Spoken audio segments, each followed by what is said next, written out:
നമസ്കാരം. Monsoon media പോഡ്കാസ്റ്റിൽ ഇന്ന് നമ്മൾ സംസാരിക്കുന്നത് എമ്പുരാൻ എന്ന സിനിമയെക്കുറിച്ചാണ്.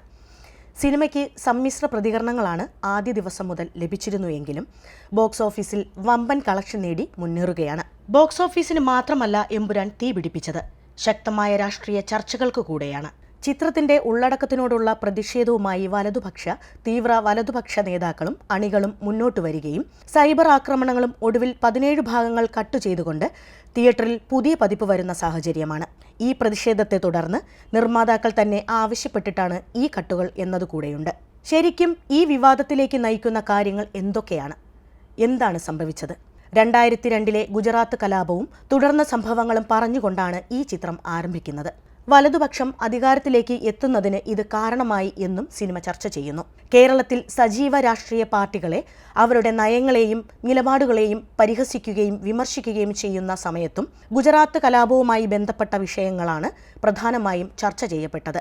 ഈ വിഷയം തന്നെയാണ് പ്രധാന പ്രതിഷേധത്തിലേക്ക് നയിച്ചതും സിനിമാ ബഹിഷ്കരണം എന്ന ആവശ്യത്തിലേക്ക് നീങ്ങിയതും. സൈബർ ഇടങ്ങളിൽ മോഹൻലാലിനും പൃഥ്വിരാജിനെയും പറ്റി എഴുതിവിടുന്ന കാര്യങ്ങൾ അത്രയേറെ മോശം കാര്യങ്ങൾ കൂടെയാണ്. അതേസമയം സിനിമയിലൂടെ ഹിന്ദുത്വ രാഷ്ട്രീയത്തെ പരസ്യമായി എതിർക്കാൻ പൃഥ്വിരാജ് സുകുമാരൻ എന്ന സംവിധായകനും മുരളി ഗോപി എന്ന തിരക്കഥാകൃത്തും കാണിച്ച ചങ്കൂറ്റത്തിന് കൈയടിക്കുകയാണ് മറ്റൊരു വിഭാഗം. സെൻസർ ചെയ്ത സിനിമയാണ് പ്രദർശനത്തിനെത്തി ഈ വിവാദത്തിലേക്ക് നയിച്ചത്. ഈ അടുത്ത കാലത്ത് വലിയ വിവാദങ്ങൾക്ക് തിരികൊളുത്തിയ സിനിമയായിരുന്നു കേരള സ്റ്റോറി. സത്യം ഇതാണ് എന്ന നിലയിൽ തീർത്തും തെറ്റായ കാര്യങ്ങൾ സിനിമയിലൂടെ പറയുകയും ശ്രദ്ധ നേടുകയും ചെയ്ത സമയത്തും പ്രതിഷേധം ഉണ്ടായിരുന്നു. പക്ഷേ അന്ന് സീനുകൾ വെട്ടിമാറ്റണം എന്നുള്ള ആവശ്യമൊന്നും തന്നെ ഉണ്ടായിരുന്നില്ല. കലാസ്വാതന്ത്ര്യത്തെ ബഹിഷ്കരിച്ചുകൊണ്ട് തന്നെയുള്ള പ്രതിഷേധങ്ങളായിരുന്നു നമ്മൾ കണ്ടതും. ഓർക്കേണ്ടുന്ന ഒരു കാര്യം, അവരവരുടെ ലാഭത്തിനും ഉന്നമനത്തിനുമായി പ്രൊപ്പഗണ്ട സിനിമകൾ ഏറെ വന്നുകൊണ്ടിരിക്കുന്ന ഈ കാലത്തിലൂടെയാണ് നമ്മൾ കടന്നുപോകുന്നത്. സിനിമകൾക്ക് ഇനി എന്തു പറയാനാകും എന്നതിനേക്കാൾ എന്തൊക്കെ പറയണമെന്നുകൂടെ രാഷ്ട്രീയ ശക്തികൾ തീരുമാനിക്കുന്ന സാഹചര്യത്തിലേക്ക് മാറുമോ എന്നറിയേണ്ടതുണ്ട്. ഒരു വശത്തു നേട്ടങ്ങൾ, മുന്നേറ്റങ്ങൾ എന്ന നിലയിലുള്ള സിനിമകളെ അതിനെ സത്യസന്ധത നോക്കാതെ ഇരു കൈയും നീട്ടി സ്വീകരിക്കുമ്പോൾ മറുവശത്ത് എമ്പുരാൻ ഇത്തരമൊരു പ്രതിഷേധത്തിന് വഴിയൊരുക്കുന്നത്.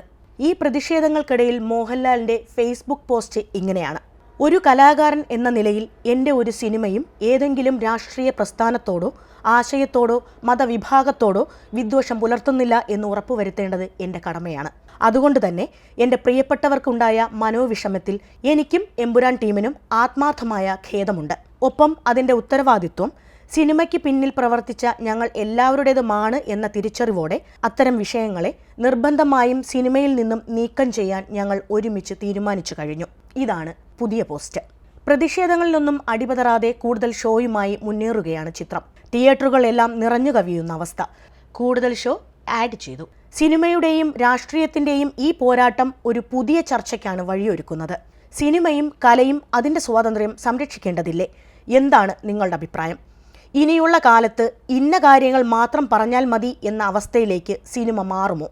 അഭിപ്രായങ്ങൾ കമൻറ്റ് ബോക്സിൽ പങ്കുവയ്ക്കുമല്ലോ. മറ്റൊരു വിഷയവുമായി വീണ്ടും കാണാം.